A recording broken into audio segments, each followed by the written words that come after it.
पर supreme court ने फैसला लिया है। 14 अगस्त को अगली सुनवाई होगी कि याचिका पे चर्चा हो कि नहीं हो। हमारे साथ पूर्व मंत्री हैं जनक राम जी। सर, जो जाति आधारित गणना है उसको लेकर सुप्रीम कोर्ट ने 14 अगस्त का समय निर्धारित किया है। क्या लगता है, लगातार जो सत्ताधारी दल है उनकी तरफ से आरोप लग रहे हैं कि बीजेपी समय समय पर रोड अटकाने का काम करती है जाति आधारित गणना को लेकर?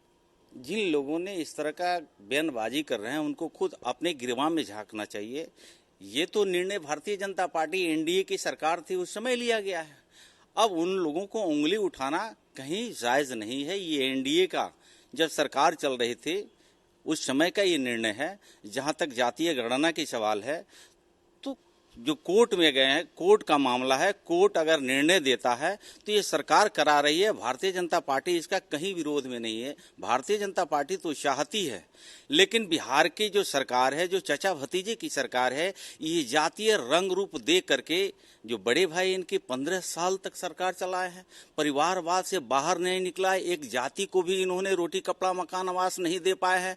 परिवार से बाहर कोई निकलने का काम ही नहीं करता है। अब उनके छोटे भाई जो पलटू कुमार के नाम से जाने जाते हैं, जो चचा भतीजा की गलवहियां चल रही है इस सरकार में, जो जातीय रंग दे करके, उन्माद फैला करके, वर्ग संघर्ष कर करके, नरसंहार करा करके ये कहीं न कहीं सत्ता में बने रहने के ये लोभ है। तो बिहार की जनता जो तैर है वो देख रही है, जान रही है। अब वर्ग संघर्ष में, जातीय उन्माद में अब यहाँ की जो स्थानीय सरकार है उसके बहकाव में बिहार की जनता आने वाली नहीं है। बिहार की जनता या देश की जनता अब बहुत लंबी लकीर देश के यशस्वी प्रधानमंत्री नरेंद्र मोदी जी ने खींच दिया है।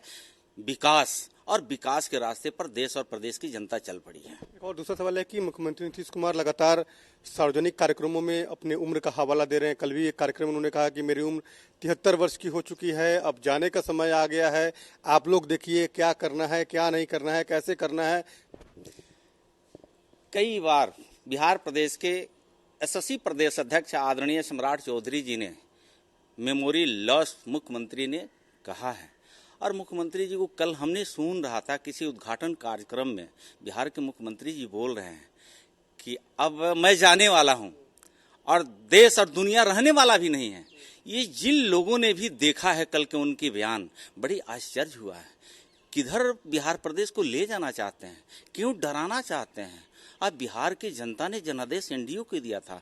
आप ऐसे बयानबाजी करके सचमुच में लगता है कि बिहार के मुख्यमंत्री जी कहीं न कहीं मानसिक रूप से वो कमजोर हो चुके हैं। याददाश्त उनकी कमजोर पड़ गई है। बात करने के समय में बिहार प्रदेश नेतृत्व को क्या बोलना चाहिए, मुझे लगता है कि कहीं ना कहीं याददाश्त की कमजोरी हो गई। लगता है कि जाने का समय आ गया है। ये तो मन मिजाज बना चुके हैं। अब तो किसी तरह सरकार चलाने में उनको बिहार की जनता से कोई मतलब है। प्रत्येक दिन कहीं ना कहीं गोलियां चल रही है, अपहरण हो रहा है, बैंक लूटे जा रहे हैं, दलित पिछड़ा मारे जा रहे हैं, वर्ग संघर्ष हो रहा है। सरकार में जो कैबिनेट मंत्री है मंत्रालय में नहीं आ रहा है, प्रशासनिक महकमे सरकार को चला रहे हैं। तो मुझे लगता है कि मुख्यमंत्री जी को मालूम है, दिन गिन रहे हैं कि अब हम आज चले जाएं, कल चले जाएं। उस जाने के अब कहीं ना कहीं उनकी शोक है और उसी शोक में गलत बयानबाजी कर रहे हैं। बिल्कुल, पूर्व मंत्री हैं जनक राम जी। इन्होंने दावा किया है कि महागठबंधन में सब कुछ ऑल इज वेल नहीं चल रहा है, इसलिए मुख्यमंत्री नीतीश कुमार लगातार ये चर्चा कर रहे हैं कि अब उनकी उम्र 73 वर्ष की हो गई है, अब जाने का वक्त हो गया है। तो कहीं ना कहीं इशारा साफ तौर पे जनक राम का है कि अब सत्ता से जाने का इस समय जो है वो मुख्यमंत्री नीतीश कुमार को हो गया है और वो अब सत्ता से जाने वाले हैं। कैमरामैन श्याम के साथ उनिश कुमार, कशिश न्यूज, पटना।